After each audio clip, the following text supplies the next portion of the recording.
Եթերում տեսլականն է, բարև ձեզ, այսօր սիրով հյուրընկալել եմ քաղաքագետ Լիլիթ Դալաքյանին, նա կարևոր ասելիքով է եկել և եկել է, որպեսզի բացի փակագծերը։ Ալիևը այստեղ բարդ իրավիճակում է, հատկապես Իսրայելի այս փաղաքշական տոնի ֆոնին Հայաստանի հանդեպ։ Նեթանյահուի աթոռն է ճոճվում։ Միանշանակ Իսրայելը պարտվել է։ Իսրայելը այնպես արեց, որ Եվրոպան դարձավ իրենց հակադիր երկիր։ Ուզում եք ասել, որ Թրամփը ձեռքերը լվաց։ Թրամփը հիմա մի խնդիր ունի՝ մնալ քաղաքական դաշտում եւ չենթարկվել պատասխանատվության։ Իբի պատճառով կարող է Հայաստանը ներքաշվել պատերազմի մեջ։ Հստակ պատասխան եք խնդրում եմ։ Ադրբեջանի տարածքը արդեն Իսրայելը օգտագործել է Իրանի դեմ։ Տարածաշրջանը պատերազմի է գնում։ Ես կարծում եմ, որ մենք կտեսնենք նոր հարվածներ։ Իսրայելը պլանավորում է Ադրբեջանից հարվածել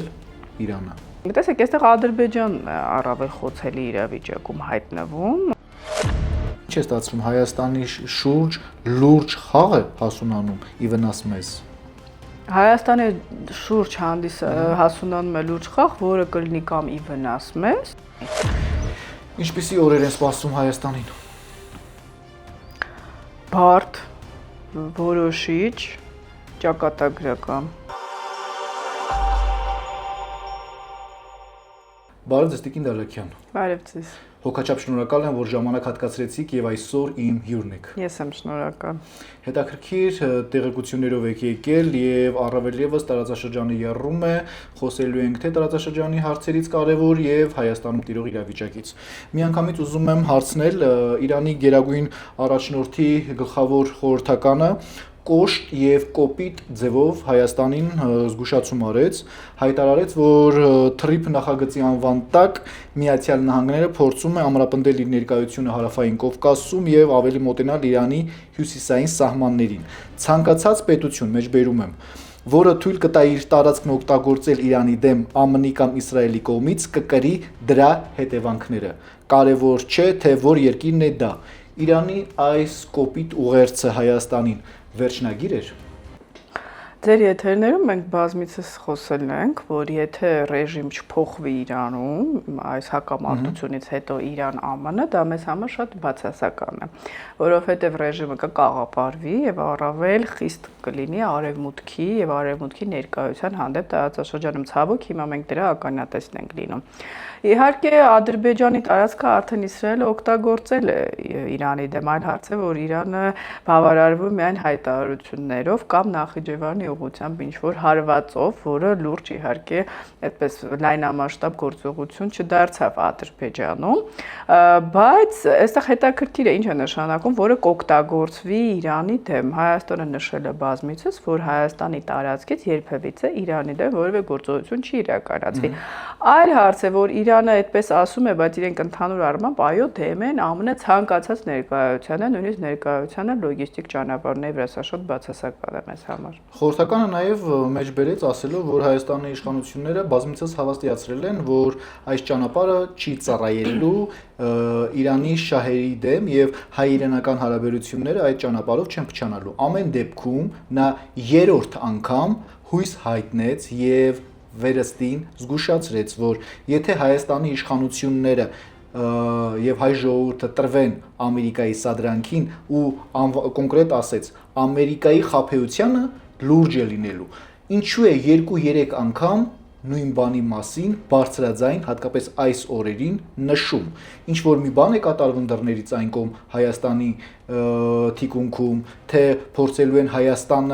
Հայաստանի տարածքը օգտագործել ի վնաս մեզ եւ Իրանը դրա մասին նախապես տեղեկանալով փորձում է զգուշացումներ անել։ Տեսեք, այո, իրենք էլ են նշում, որ Հայաստանի իշխանությունները հայտարարում են, որ դա չի օգտագործվելու Իրանի դեմ։ Սա լոգիստիկ ճանապարհների բացմանն է վերաբերում եւ Իրանում դա պիտի պարզ հասկանան, որ Հայաստանը ապաշրջափակման կարիք ունի։ Պարզ հասկանում են Իրանում դա։ Իրանում հասկանում են, բայց Իրանի այս ռեժիմը չի ցանկանում տեսնել ամերիկյան ոչ մի ներկայություն տարածաշրջանում, նույնիսկ Հայաստանի հավաստիացումներից հետո, որ դա Իրանի դեմ չի։ Եթե չի ցանկանում տեսնել, ինչ քայլերի կգնա։ Դա երկարատև գործընթաց է, կախված է ԱՄՆ Իրան բանակցությունների արդյունքից։ Տարբերակ առաջին ԱՄՆ-ն կարողանում է ինչ-ինչ ճնշումների ենթարկելով Իրանին համաձայնության գալ եւ Իրանը առավել այսպես դրական կտրամադրվի արևմուտքի հանդեպ, օրինակ ռեֆորմիստները առավել ուժեղ դիրքերում հանդես կգան, օրինակ նախագահ Փեզեշքյանի եւ ԱԳՆ ղեկավարի ճյուղը, այսպես ասած քաղաքականության մեջ, որ պետք է գնալ միջուկային գործարքի գերիշխի, դա մեզ համար լավ է։ Հաջորդ Իրանը դուրս կգա առավել ուժեղ տեսանկյունից, օրինակ նախագահ Տրամպը կպարտվի միջանկյալ ընտրություններում, կկորցնի կոնգրեսը, պատասխանատվության առջև կկանգնի, թե ինչու է սկսել գործողություններ Իրանում եւ ռեժիմը կկաղապարվի, կսկսի Թրիմփի դեմ այստեղ հայտարարություններ անել, գուցե գործողություն պարտվեց, Թրիմփը ինքնիստինքյան այդ նախագիծը հոդս է ցնդելու։ Տեսեք, հայ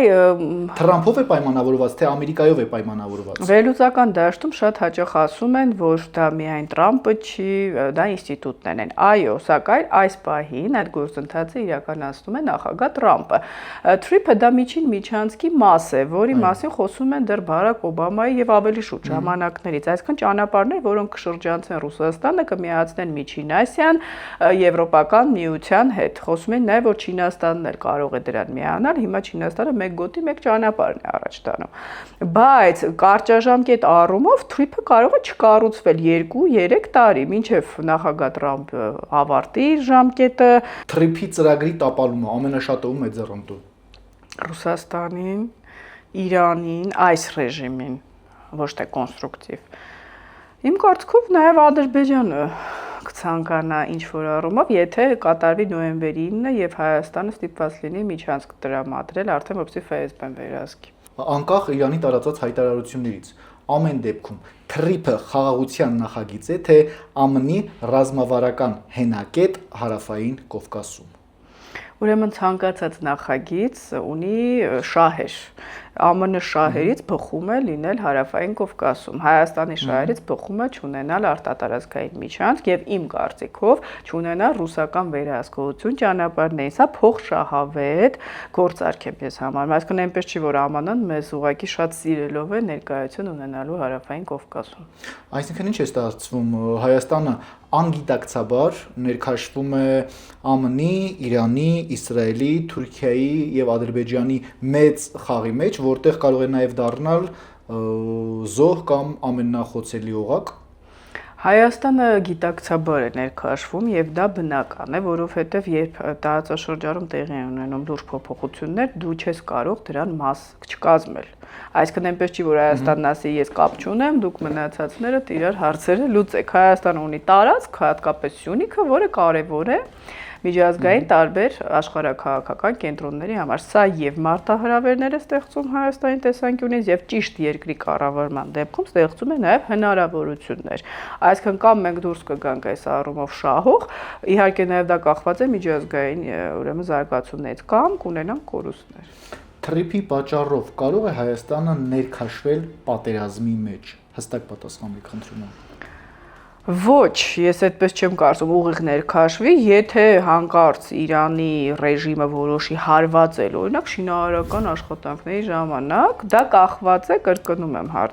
առաջին հարցից, որ նայած ԱՄՆ-ն ինչ դիրքերում կլինի Հարավային Կովկասում, թույլ թե ուժեղ, արդյոք Իրանը կգնա ԱՄՆ լոգիստիկ ճանապարհների վրա հարվածների, թե չի գնա։ Ամեն դեպքում խորհրդականը Իրան-Ամերիկա բանակցությունները անլուրջ համարեց եւ ասաց, որ Թրամփի հետ լուրջ փոխհարաբերություններ չի լինում կառուցել եւ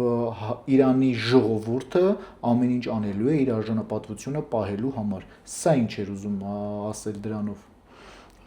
Ուզում է ասել այն, ինչ ես վստահ եմ, որ այս համաձայնագիրը կյանք չունի։ Երկարատև չի լինելու այս մեմորանդումը, այսպես ասած հուշագիրը, որովհետև եւ ԱՄՆ-ն եւ Իրանը այստեղ ունեն տարբեր հակադիշեր եւ երկուսն էլ պատրաստ չեն գոնե այս պահին գնալ զիջումների, նույնիսկ ես կասեի ԱՄՆ-ն ավելի շատ է պատրաստ։ Այսինքն տարածաշրջանը պատերազմի է գնում։ Ես կարծում եմ, որ մենք կտեսնենք նոր հարվածներ, պատերազմ լայնածավալ չեմ կանխատեսում, բայց կունենանք այն իրավիճակը, որը ունենք մինչ այժմ։ Երբեմն կբացեն Հորմուզը, կփակեն, հարվածներ օդային, նորից բանակցություններ, այսպես։ Իսրայելը խաղի մեջ մտնելու է։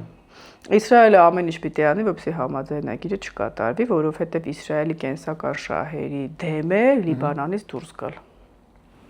CNN-ը շատ աղմկահարույց հոդվածներ էր հրապարակել։ Իրանական պատերազմի ժամանակ Իսրայելը գաղտնի Ադրբեջանը է տեղակայել էլիտար, ռազմական եւ հետախուզական ստորաբաժանումներ, այդ թվում Մոսադի գործակալներ։ CNN-ն էր հաղորդում, հեռուստաալիքի տվյալներով իսրայելական զորքերը տեղակայված էին Ադրբեջանի հարավում, Իրանի սահմանի մոտ։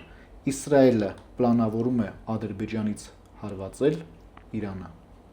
Այնինչ CNN-ը նոր է հրապարակել, մեզ գոնե հայտնի էր, որովհետև դրա մասին շատ է այստեղ խոսվել։ Իսրայելը ոչ թե ցանկանում է Ադրբեջանի տարածքից այդպես ուղիղ ներխուժել Իրան, այլ որոշ օպերացիաների համար Ադրբեջանի տարածքը անհրաժեշտ է ներթափանցման, այստեղ ոչ թե հենց զորքեր բերեն եւ այդտեղից հարձակվեն։ Տարբեր օպերացիաներ։ Հատկանշականը հենց հատկապես CNN-ի հրապարակումը, քանի որ Իրան, Իսրայել, Ամերիկա պատերազմի մեջ կողմերից մեկը հենց Ամերիկան է։ Երբ քո տվյալ երկրի հեռուստաալիքն է նման բացահայտումներով հանդես գալիս, դա արդեն մեկ այլ երևույթ է, այն որ տարածաշրջանում մենք գիտենք թե Արցախը, թե ադրբեջանական մյուս տարածքները ինչպես են լծվել Իսրայելի համար Իրանը հարվածելու համար, դա պարզ է։ Ինչ է ուզում Ամերիկան դրանով ասած լինել Իսրայելին։ CNN-ը հակատրամպյան հեռուստաալիք է եւ Տրամպ ուզում էր փակել, նույնիսկ գնել իր գործարար ընկերների միջոցով CNN-ը դա ավելի Իրանի դեմ օպերացիային հանդես եկող հեռուստաալիք է, որը դեմոկրատական կուսակցության ուղեծրի մեջ է։ Այսինքն այստեղ Տրամպի ես կասեի վերաբերյալ է։ Հաջորդը, տեսեք, այստեղ Ադրբեջանն առավել խոցելի իրավիճակում հայտնվում, ստացվում է, որ Իրանում գիտեն, որ Ադրբեջանը տրամադրել է տարածք, բայց հիմա դա արդեն միջազգային, այո, հնչեղություն է ստանում եւ Ալիևը այստեղ բարդ իրավիճակում է, հատկապես Իսրայելի այս փաղաքշական տոնի ֆոնին Հայաստանի հանդեպ, բարձր է որ դա բայց եկեք խնդրում ձեր ձևակերպումները տարեք ավելի շատ այդ Ադրբեջանը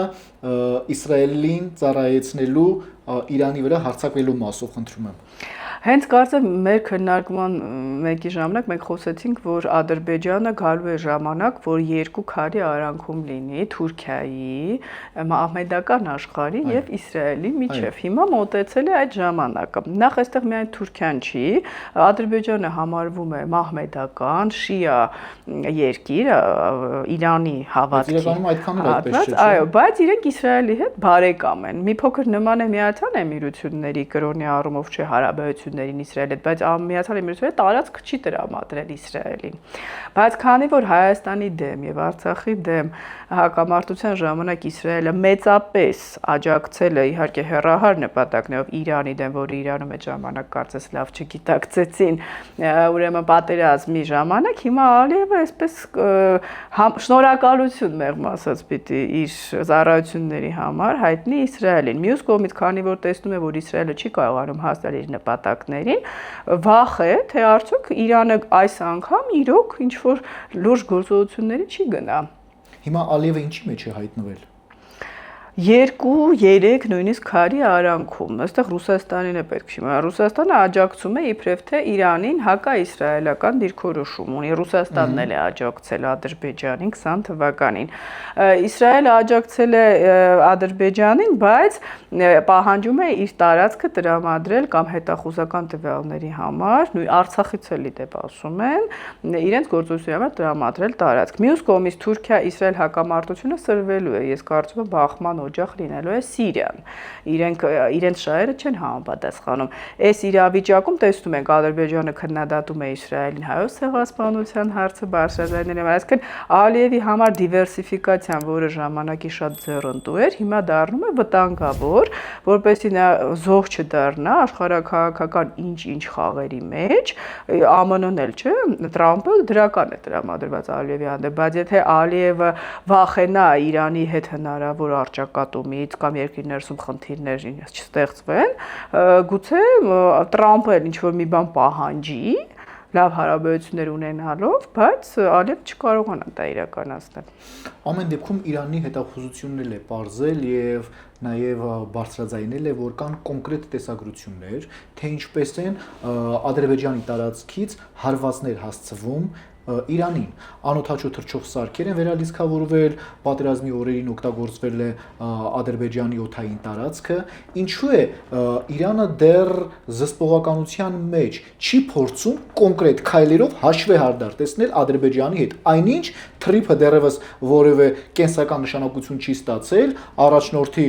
խորհրդականը կոշտ եւ կոպիտ արձագանքում է Հայաստանին, հայ ժողովրդին։ Սա ինչ է։ Շատ ճիշտ հարց եք բարձրաձայնում եւ այո, սա իրոք Հայաստանի պաշտպանության մասին է խոսում։ Մենք պետք է պաշտպանենք մեր երկրի շահերը եւ անկեղծորեն ասենք, որ խոսում են, բարձրաձայնում են իբրև թե արվել թույլ կողմի հանդեպ քննադատություն։ Իրենց կարծիքով մենք ավելի թույլ ենք։ Այսինքն կարելի ասել ուժը ում վրա պատում է, հա։ Այո, դա Ռուսաստանի տակտիկան է, չէ՞, մեզ վրա մուննատ գալ Ադրբեջանին, որը Զելենսկու հետ հանդիպում է, ոչինչ չասել։ Կամ ներողություն նույնիսկ խնդրել Ալիևից։ Սա համեստի է դառը կարգավիճակն է, եւ դա չի նշանակում, որ Հայաստանը թույլ է, մենք դրա մասին չենք խոսում։ Հայաստանը փորձում է բոլորի հետ ունենալ բարեկամական հարաբերություններ, բայց դա գնահատվում է երբեմն գուցե նաեւ որպես թուլություն։ Չնայած ես կարծում եմ մենք ճիշտ ենք վարում այստեղ մեր քաղաքականությունը, բայց Իրանը հիմա չի կարող բոլորի դեմ միանգամից դուրս գալ ԱՄՆ-ի, Իսրայելի, դրա համար իրենք Ադրբեջանին չեն հարվածում։ Իրանի մասով, որ չգիտեմ, միանգամից հենց Բաքվից հրթիռակոծի Թեհրանը, որ Իրանը ուշքի գա։ Եկեք հիմա խոսենք Իրանի թույլ կողմերի մասին։ Պետք չի իրեն այսպես ներկայացնել որպես չափազանց հզոր, այլ հարց է, որ իրեն կարողացան Տրամպի նպատակները հոդս ցնդեցնել, բայց Իրանում կա լուրջ ադրբեջանախոս բնակչություն։ Մեկ, Իրանի հոգևոր վերնախավը եւ այս ռեժիմը չունի ժողովրդի վստահություն։ Այդ բեմականացված թաղման արարողությունների մասին չենք խոսում, չէ՞։ Այնտեղ կա լուրջ տնտեսական խնդիրներ։ Իհարկե, նույնիսկ այդ կադրերը լացի, դա հիշեցրեց ինձ այդ ստալինյան ժամանակաշրջանը եւ այդ չափազանց շատ էմոցիաները, բացի այդ գիտեք, եթե մենք հիշում ենք այդ սպանված հոգեոր առաջնորդի դեմ ինչ ցույցեր էին իրականացում, կա, չէ՞, այդ հատվածը իրենք չեն անհետացել։ Հատկապես գրում են, որ նախագահ Փեզեշկյանը կոչ է արել գնալ համաձայնության ԱՄՆ-ի հետ, որովհետև կոլապսի մեջ է տնտեսությունը։ Այսինքն եկեք հիմա Իրանի թույլ կողմերը խոսենք։ Իրենք չեն ցանկանում հիմա Թուրքիայի եւ Ադրբեջանի տեսքով ունենալ նոր խնդիր։ Այո, բոլոր կողմերն էլ կտուժեն, Ադրբեջանն էլ կտուժի, Իրանն էլ, բայց Իրանը հիմա չի ուզում գնալ։ Տեսեք, Տիկին Դալաքյան, կարողանում է Ամերիկայի նման մեծ պետության գերտերության դեմ, որ ասում է, որ Ամերիկայի բանակը նորագույն տեխնոլոգիաները զարգացած է, զենք զինամթերք, կարողանում է, այսպես ասած, ճակատի կռիվ տալ։ Ադրբեջանի նման պետությունից վախենում է եւ դուք դա ասում եք, որ չի ուզում այլ ճակատ բացել։ Ուրեմն ամերիկյան բանակը չի կռվում Իրանում։ Հենց սխալը դա է ամերիկյան տեսանկյունից։ Եթե ցամաքային ուժեր չկան, Իրանը չի պարտվի։ Դրա մասին բոլոր փորձագետները խոսում են։ Ամերիկան բազմիցս ասաց, որ Իրանը հիմնահատակ ոչնչացվել է։ Դա ամերիկան չի ասել է Տրամպը, որի խոսքերին ներողություն ես հիմա այդքան լրջորեն չեմ վերաբերում։ Ներողություն այդ նույն Տրամպը ներկայացնում է Ամերիկայի Միացյալ Նահանգները ժողովրդի ձայներով ընտրված ժողովրդավար նախագահ է ամեն դեպքում։ Գիտեք, ժողովրդի ձայներով Հիտլերն էլ էր ընտրվել եւ ավարտվեց Գերմանիան։ Ես իհարկե չեմ համեմատում։ Նույն համատականը կարող եք անցկացնել նաև Հայաստանում։ Փաշինյանի հետ կապված։ Այսինքն ժողովուրդը որ ձայն է տալիս, դա չի նշանակում, որ իշխանությունը պարտադիր ամեն ինչ պիտի անի ճիշտ կամ չի կարող այնպիսի քայլեր անել, որը տվյալ երկիրը դնի հարվածի տակ։ Հիմա Տրամպը ամերիկյան շահերը դրել է տարածաշրջան հարվածի տակ եւ դրա մասին բոլորն են խոսում։ Ում դրդմամբ է դրել հարվածի տակ։ Դրդում չէ, ես կասեի, այստեղ մեծ է ազդեցությունը այն անձի, որին հիմա արդեն Տրամպը փորձում է զոհաբերել Իրանի հետ բանակցություններում։ Դա Իսրայելի, այո, վարչապետն է, որի մասին հիմա Տրամպը արդեն այսպես շատ բացասական է արտահայտվում։ Մենք դեռևս էլի կանդրադառնանք Իրան, Ադրբեջան, Իսրայել, Ամերիկա հարաբերություններին, նաև օրակարգ բարձրացավ հայոց ցեղասպանության թեման։ Համաշխարհային օրակարգ բարձրացավ։ Դա բարձրացավ Իսրայելի թեթև ձեռքով։ Ինչու այսօր մեր օրերում վերջին շրջանում գրեթե 80 տարի անց Իսրայելի կառավարությունը որոշեց բանաձև ընդունել ցեղասպանության ճանաչման համար։ Ինչ է սա։ Միթե չի փորձում Թուրքիային սպառնալով Հայաստանին դնել ծանր դրության մեջ։ Նախ դեռ պիտի դա հաստատման ենթարկվի Քնեսետում, ես կարծում եմ չի լինի, եւ երկրորդը, այսինքն ուզում հասկանալ Թուրքիային դա ինչով է վնաս։ Ասենք Իսրայելը ճանաչեց, ԱՄՆ-ն էլ է ճանաչել, Ռուսաստանն էլ է, ավելի մեծ խաղացողներ։ Չէ, ամեն մեկը մի ձևով է ճանաչել։ Ամերիկան մեծ եղերն է ճանաչել։ Չէ, գենոցիդ բառը եղել է 21 թվականին նախագահ Բայդենի ուղերձի մեջ։ Սա մեկ, հաջորդը իսրայելական լոբին հաստատ չի զբաղվելու ամբողջ աշխարհում հայոց ցեղասպանության ճանաչմամբ։ Ուղղակի ցանկանում են գրգռել Թուրքիային, հասկացնելու, որ մենք ձեր դեմ իբրև թե ունենք գործիք, բայց ես չեմ հասկանում Նետանյահուի կարծիքով դա ինչպես է անադառնում Թուրքիայի։ Դրա հարցն եմ ձեզ։ Ես կարծում եմ, որ նա շատ սխալ հաշվարկների մեջ է, ոնց որ իր պարտությունն է սպասվում իմ կարծիքով ընտրություններում։ Իրենք նպատակ ունեն նյարդայնացնել Էրդողանին, բացի այդ, որ Էրդողանը անդադ Նետանյահուին անվանում է գենոցիդ իրականացրած Գազայում անձնավորություն, ուզում են ասել դուք էլ մեզ նման այսպես անձնավորություն եք, բայց եթե Հայաստանը ինքը այդ հարցը չի օգտագործում Թուրքիայի դեմ, գուցե Իսրայելում նպատակ ունեին այնպես անել, որ Հայաստանն էլ խոսի, բայց ուրեմն իրանք մեր ներքաղաքական իրավիճակին ծանոթ չեն եւ ծանոթ չեն ՔՊ-ի տեսակետին։ Միթե ծանոթ չեն, որ սա ասած, որ իշխանությունների օրակարգից դուրս է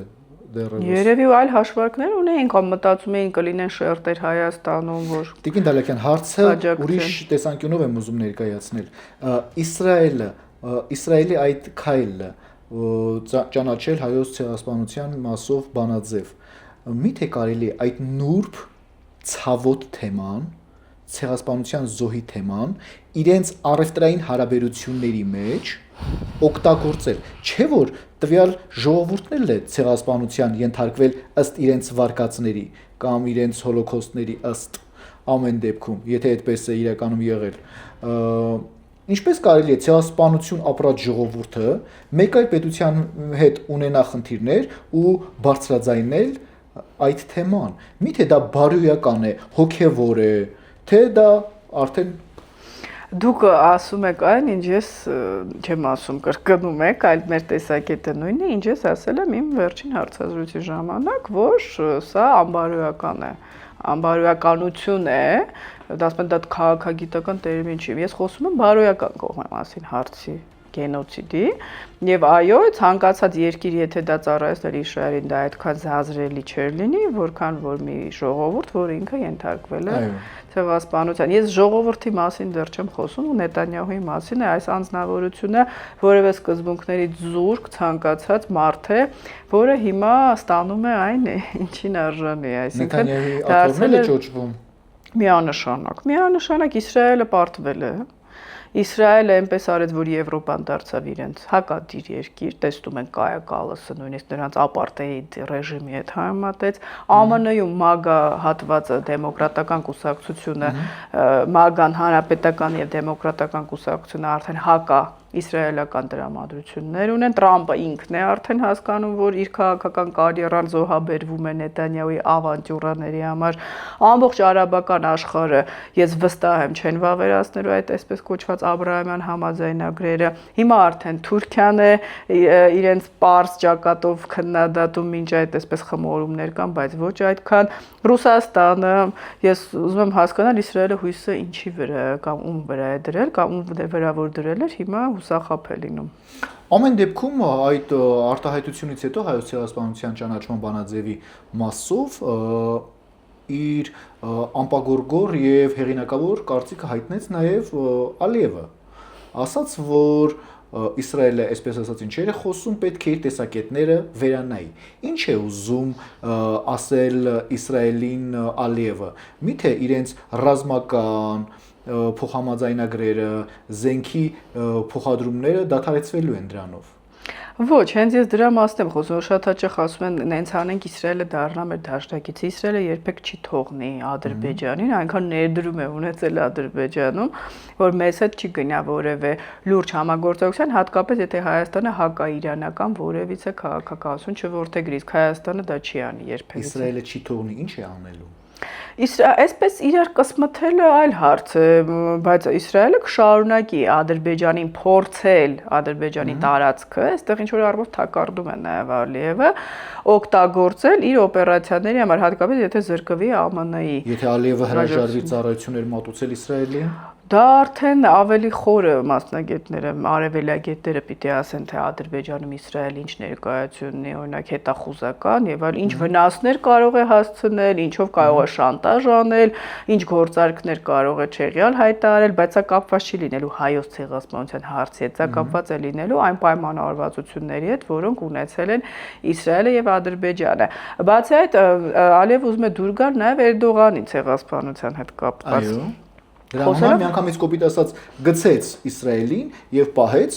Էրդողանի կողմը։ Մանավանդ կարծում եմ Ալիևը ինքը քաղաքական հոտառություն ունի, գուցե մտածում է Նետանյահուն կգնա եւ իրավիճակ կփոխվի, իսկ Էրդողանի գնալուն դեռ 2 տարի կա։ Իսկ Թուրքիան ու Ադրբեջանը չեն վախենում, հատկապես հիմա ճանաչում է հայոց ցեղասպանության հարցն է բարձրանում, այսպես ասած արենա մյուս կողմից Իսրայելի նախկին վարչապետ Նավթալի Բենեթը հայտարարեց, որ Թուրքիան, որ Իրանից հետո սլաքներ ուղղվելու են Թուրքիայի վրա։ Ուրեմն պարոն Բենետը ես չի գնահատում Իսրայելի իրավիճակը։ Ես կրկնեցի, Իսրայելը հիմա միջազգային իզոլյացիայի մեջ է իր սխալ Նետանյահուի, սխալ քաղաքականության պատճառով։ Այն, որ Թուրքիան եւ Իսրայելը բախվելու են, դրա մասին շատ եմ խոսել Սիրիայում, եւ Մակրոնի այցը Սիրիա կարծում եմ նաեւ ինչ-ինչ ազդակներ է պարունակում, այդ երկիրը գտնվում է լուրջ տարածքային ամբողջականության խնդրի առջեւ, եկեք չմոռանանք, որ իսրայելական զորքերը Գոլանի բարձունքներում են։ Ինչ եք ուզում ասել, ուզում եք ասել, որ Իսրայելը գնում է դեպի իր վախճանը։ Ոչ թե վախճանը, շատ ռադիկալ տերմիններով եկեք չխոսենք, որովհետև Իսրայելի գոյությունը անհրաժեշտ է ԱՄՆ-ին, ինչպես նաև Իրանի գոյությունը շատ հաճախ պետք է հասկանալ, որ հակակշռների վրա է ԱՄՆ տարածաշրջանում աշխատում, այնպես չի միայն Իսրայելն է իր դաշնակիցը կամ միայն Թուրքիան կամ միայն Իրանը իր թշնամին։ Բայց այն, որ Նետանյահուն Իսրայելը մեկուսացրեց եւ ավելի շատ հնչում են հիմա ձայներ երկու պետության Պաղեստինի մասին է խոսքը, սկզբունքի մասին, իսկ այս իշխանությունը նշում է, որ Պաղեստին չի լինելու, այսինքն կամ Իսրայելի ժողովուրդը պիտի հեռացնի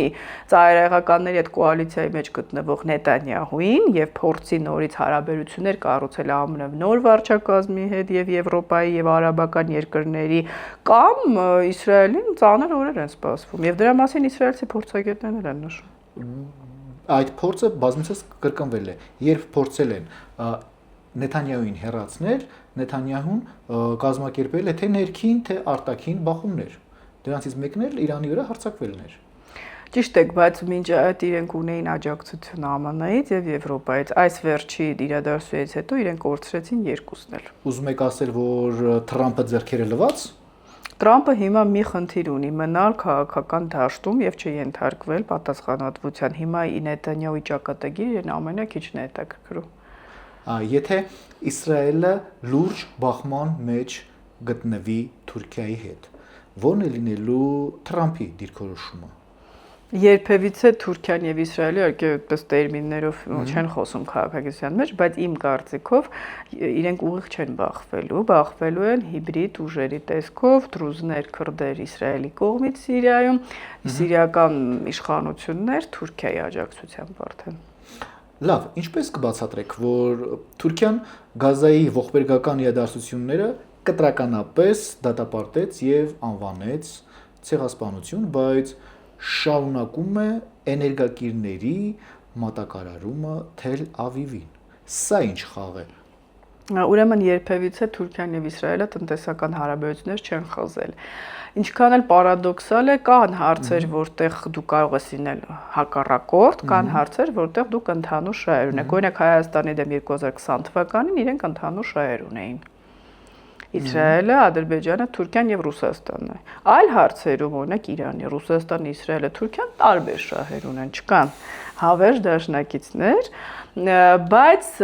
այսպես է խնդիրը, անկեղծ չէ Էրդողանին, ինքը ցանկանում է երևալ որպես մահմեդական աշխարհի հայր, պաղեստինցիների իրավունքների պաշտպան, բայց հենց միայն այն, որ իրենք Համասին են աջակցում, որը Պաղեստինի ժողովրդին օգտագործում է որպես կենդանի վահան, ուրեմն տերորիզմը առաջ տանելու համար տարածաշրջան, ցույց է տալիս, որ սա ոչ թե Պաղեստինի ժողովրդի ապագայի մասին է, Թուրքիան, այլ ընդհանրապես օգտագործում են այդ հարցը։ Կարելի է այստեղից էլ մեկ այլ եզրակացություն անել մեր մասով։ Իսրայելն էլ իր հերթին հայ ժողովրդին ու հայ ժողովրդի վիշտը օգտագործեց իր շահերի համար հռետորական հարված հասցնելով Թուրքիային։ Հարվածը ուժեղ չստացվեց, որովհետև Հայաստանը չվերցրեց այդ նախաձեռնությունը, բայց սա կրկնեմ պատասխանն է Էրդողանին, որը Նետանյահուին մեղադրում է ցեղասպանության մեջ Գազայում։ Այո, բոլոր երկրներն էլ այդ վիշտը օգտագործում են։ Օգտագործելը տգեղ է, օրինակ ԱՄՆ-ն չէր ճանաչում մինչև այն պահը։ Չէ, Տիկին Դալաքյան, եկեք ավելի բառերին ճիշտ հնչեղություն տանք։ Ինչ է արել։ Հայ ժողովրդի վիշտը կոնկրետ օգտագործվել է։ Եթե Քնեսեթը չի ընդունելու, ու միջև օրս որևէ բան չի ընդունելու, ու այդ նմանատիպ նախագծեր, եթե ես չեմ սխալվում, ասում են, որ 10-ից ավելի է ընդունել կառավարությունը Իսրայելի։ Ինչ է նշանակում։ Կրկին այդ ցավի վրա աղ լցնել, բարձրաձայնել, դա չի նշանակում, որ տվյալ ժողովրդի վիշտը չեն հարգում եւ փորձում են տվյալ ժողովրդին մեկ անգամ եւս բարոյա զրկել։ Տեսեք, ես անալոգիա կբերեմ։ Հիմա Արցախի հարցը Ռուսաստանում էլի շահարկում են։ Դրոշներն են ցույց տալիս։ Դա էլ է, չէ՞, անբարոյականություն։ Դուք Արցախը ասիք Ադրբեջանի մաս է։ Հիմա կամ Ամերիկան երբ ճանաչեց ցեղասպանությունը, երբ Թուրքիան եւ Ռուսաստանը սկսեցին մերձենալ։ Դա ակնհայտ է։ Այլ հարց է, որ կրկնեմ ժողովուրդ, ինչպես դուք ասացիք, որը ինքը թմկահարում է, որ պետք չի քաղաքականացնել հոլոկոստը, քաղաքականացնում է հայոց ցեղասպանությունը շատ լավ տիրապետելով այն փաստաթղթերի, որոնք ապացուցում են։ Իդեպ մի հետաքրքիր բան ավելացնեմ, Էրդողանը 3-րդ ժամկետի է գնալու։ Ես վստահ եմ, նա պիտի արտահերթ ընտրություն անի, որպեսզի դա չհամարվի 3-րդ ժամկետ։ Այդ ժամանակ Իսրայելը օրինակ Ինչպես արեց Ալիևը Պուտինը զրոյացնելու մասին չի խոսքը։ Այո, արտահերթ, բայց Ալիևը այդպիսի խնդիր չունի, Ալիևի երկրում դեմոկրատիա չկա, Թուրքիայում որոշ առումով կարող ենք ասել, որ դեմոկրատիա կա, իհարկե ճնշում է Էրդողանը, ձերբակալում է, բայց Թուրքիան ավելի եվրոպական երկիր է, քան Ալիևի պետությունն է, այդտեղ ընդդիմություն չկա։ Իսկ թե Իսրայելը ինչ կմտածի օրինակ քրդական հարցը օգտագործելու համար Թուրքիայի ներսում, որովհետև մենք գիտենք, որ դեմ կուսակցությունը կամ Անկարայի Ստամբուլի քաղաքապետը, որը հիմա ձերբակալված է, իրենք ավելի ուրեմն այսպես ասած բարեկամական դիրքերից են հանդես գալիս, ավելի ռացիոնալ քրդերի հարցի հետ կապված, գուցե Իսրայելը փորձի այստեղ խաղադրույք կատարել Էրդողանի մրցակիցների վրա մոտ ապագայում, ես կարծում 27 թվականին, այդ կլինի արդեն հետաքրքիր։ Ինչ է ստացվում Հայաստանի շուրջ լուրջ խաղ է հասունանում ի վնաս մեզ։ Հայաստանի շուրջ հասունանում է լուրջ խաղ, որը կլինի կամ ի վնաս մեզ, նայած մենք մեզ ոնց կդրսևորենք, կամ ի շահ ով է մեզ։ պարտվելու։ Շահելու է նա, ով կգործի ռացիոնալ եւ խելամիտ առաջ շտապելու։ Իհարկե կրկնում եմ, դա ինչքան էլ դու այսպես մանրամասն քո ռազմավարությունը մշակես, ամեն ինչ կախված է նաեւ դրսի իրականությունից, բայց գոնե դու քո աշխատանքը պիտի ճիշտ կատարես։ Եվս մեկ ճշգրտող հարց մեջբերում եմ։ Բաքուն չգիտի, որ կարող է 3-4 ժամում ջնջվել երկրի երեսից, եւ սա չափազանցություն չէ։ Այս մասին հայտարարեց Իրանի խորհրդանի падգամավորը, անդրադառնալով CNN-ի հոդվածին, որ ինչպես են օգտագործվել Ադրբեջանի տարածքները։ Իրանը, եթե ասում է 3-4 ժամում Բաքուն հողին կհավասարեցվի, մենք կտեսնենք դա։ Ես այդպիսի հայտարարությունների դուրս չեմ վերաբերում, մենք լսել ենք առավել մեծ երկիր, որը Կիևը 3 օրում գրավում էր, կամ ԱՄՆ-ն ոչնչացնում էր Իրանը։ Դա պոպուլիստական հայտարարություն է, բացի այդ մենք արդեն 8 տարի լսում ենք, որ պետք է Բաքուն հավասարեցվի հողին։ Ոչ, սա ընդհանրապես քարոզչական մեթոդ է, բայց այն, որ Ալիևը հիմա ավելի զգուշ կլինի Իրանի դեմ հայտարարություններում կամ իր տարածքը Իսրայելին տրամադրելու հետ կապված, ես վստահ եմ, նա հասկանում է, որ ոչինչ պարզ չի եւ հայտնի չի Իրանը ինչ մեթոդների արդեն կդիմի։ Իրանի համբերության բաժակը չի լցվելու այսպես, դա այնպես։ Իրանի համբերության բաժակը կլցնի այն ժամանակ, երբ Ալիևը հատի ինչ-որ կարմիր գիծ, որը անընդունելի կլինի Իրանի համար, դեռ դա տեղի չի ունեցել։ Իր տարածքը օգտագործելով հարվածելով Իրանին կարմիր գիծ չեք համարում դուք։ Գուցե հիմա արդեն համարվի, մինչ այս, երբ Իրանում դեռ պարզ չէր ինչ իրավիճակից դուրս կգա Իրանը ԱՄՆ հետ հակամարտությունից, եթե կրկնեմ Իրանը դուրս գա հաղթողի դիրքից, հաղթող նշանակում է ռեժիմը կաղապարվի եւ ԱՄՆ-ն ուղղակի հեռանա տարածաշրջանից, հասկանալով, որ իր նպատակներին չի հասնում, արդեն կլինեն այլ պատասխաններ։ Այդ դեպքում Իրանը ինչպես է այսպես ասած հաշվի հարդար տեսնելու։ Այդ դեպքում ես կարծում եմ ինքը Ալիևը առավել հակված կլինի իր տարածքը չտրամադրել Իսրայելին, որպեսզի պլատֆորմ չդառնա։ Արդեն ամեն ինչ կմոռանա Իրանը միանգամից։ Եթե հարվածներ չլինեն, իհարկե Իրանի ձեռնտու չի, ես նշեցի ունենալ լուրջ խնդիր ադրբեջանախոս բնակչության շրջանում։ Ամեն դեպքում ինչ է սպասվում Իսրայել-Ադրբեջան հարաբերություններին, հատկապես այսօր ցեղասպանության այդ բանաձևի ընդունումից հետո։ Ամեն դեպքում Ալիևը լուրջ երկընտրանքի առաջ է կանգնելու, եթե Իսրայելում օրինակ մնա Նետանյահուն կամ գա իշխանություն, որը կշարունակի Նետանյահուի քաղաքականությունը եւ Ալիևը ստիպված լինի բավարարել Իսրայելի ինչ-ինչ պահանջներ Իրանի հետ կապված, նա պիտի ընտրի, որտեղից է առավել քիչ վնասիրեն լինելու Իսրայելի հետ հարաբերություններից դիստանցավորվելու առումով, թե Իրանին հարվածներ հասցնելու առումով իր տարածքից, սա արդեն լուրջ է։ Իսկ Էրդողանը թույլ կտա Ալիևին, որպեսզի Նեթանյահուի շահերը եւ ցանկասեր հռետորաբանությունը եւ պահանջները իրականացնի։ Միայն Էրդողանը չի, այստեղ Ռուսաստանում ունի մեծ ներգրավվածություն ադրբեջանական էլիտաներում, բայց ես կարծում եմ Ալիևի համար առավել վատ երազային կլինի, որ Էրդողանը գնա երրորդ ժամկետի եւ տապալվի, եւ Թուրքիայում տեղի ունենան անկարգություններ եւ իշխանափոխություն, իշխանության գան պրոեվրոպական ուժերը։ Այսա կլինի լուրջ մարտահրավեր, ես կարծում եմ հաջորդ տարի մենք ականատես կլինենք, եթե Էրդողանը գնա արտահայտությունների։ Ասում եք, որ Ալիևը երկընտրանքի առջև է։ Մի կողմից Թուրքիա, մի կողմից Իսրայել։ Թուրքիա-Իսրայել հարցերի ընթացքում, այդ ենթադրյալ բախումների ընթացքում Ալիևին ինչ է սպասվում։ Ենթադրյալ բախումները լինելու են Սիրիայում, ես կարծում եմ այդտեղ Ալիևը ուղիղ ներգրավվածություն չունի։ Չէ, Ալիևը կոնկրետ այսօրադրությամբ ծառայում է երկու տիրոջ՝ Իսրայել եւ Թուրքիա։ Ինչպիսի հանգուցալուծում է լինելու, առավել ևս երկու տերերը իրար հետ այդքան էլ սերտ ու ջերմ հարաբերությունների մեջ չեն։ Ալիևը մի քանի տիրոջ է ծառայում, տեր բառը այսպես ճիշտ չեմ համարում, նա փորձում է եւ Տրամպի հետ խաղալ, եւ ռուսների, եւ Եվրոպայի, հասկացել է, որ այս երկուսի արագում պիտի չմնա։ Հարաբերությունները այդքան էլ չեն փչացել արտակուստ ամեն դեպքում, բայց Իսրայելին Ադրբեջանը ասում է վերանայիր այդ հայտարարություններդ, ինչ է նշանակում։ Ցեղասպանության թեման կրկնեմ, իմ վստահությամբ չի դառնա այն անկյունակարային հարցը, որ իրենց կբաժանի կամ կմերձեցնի։ Այդ հարցը լինելու է Իրանի դեմ հետագա գործողություններում Ադրբեջանի տարածքը օգտագործելը, դա կլինի։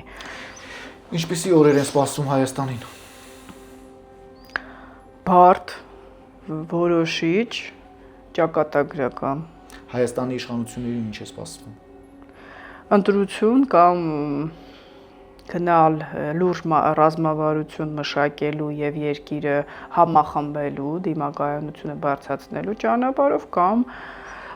լուրջ փորձությունների ենթարկվել եւ ենթարկել Հայաստանը։ Ասում են մինչև տարեվերջ Հայաստանում լուրջ փոփոխություններ լինելու իշխանության մասով, անգամ կանխատեսում են հեղաշրջում։ Դուք դա տեսնում եք։ Ոչ, մինչև տարվա վերջը, բայց մոտակա 1-1.5 տարին կարևոր է լինելու Հայաստանի համար։ Այսինքն կարող է գործող իշխանությունը այլևս չլինել։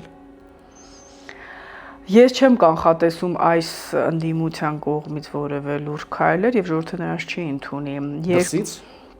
Չէ, ներսում պիտի լինի ինչ-որ մի իրադարձություն, այո, կամ դրսից պիտի փոփոխություն տեղի ունենա, որը ոչ թե դրսից կբերեն նոր իշխանություն, նկատի ունեմ ինչ-որ պատերազմի վտանգ, անկայունություն տարածաշրջանում, տնտեսական խնդիրներ, որը ներսում կարող է առաջացնել կայծ։ Եթե իշխանությունը ինքն իր ներսում էլ ունենա խմորումներ, ՔՊ-ի մեջ, որը մենք հիմա կարծես ականատես ենք լինում, որքան է դա փորձում են թաքցնել։